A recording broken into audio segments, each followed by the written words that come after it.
কথাটা শুনে যাবেন, ধাক্কা দেবেন না। একটা ছেলে একটা মেয়েকে পাগলের মতো ভালোবাসতো, কিন্তু মেয়েটাও ভালোবাসতো।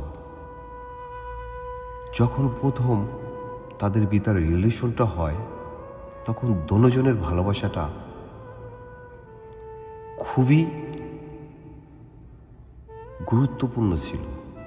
কিন্তু কিছুদিন যাওয়ার পরে ছেলেটা মেয়েটাকে পাগলের মতো ভালোবাসে, কিন্তু মেয়েটার ভালোবাসা জানি কিরকম আস্তে আস্তে কমে যাচ্ছে। কিন্তু ওই ছেলেটা এতবার রিকোয়েস্ট করলো মেয়েটাকে যে তোমাকে আমি একটাবার দেখব, তুমি একটু ভিডিও কলে আসো, তোমাকে আমি একটু দেখি, শুধু একটা বার দেখব।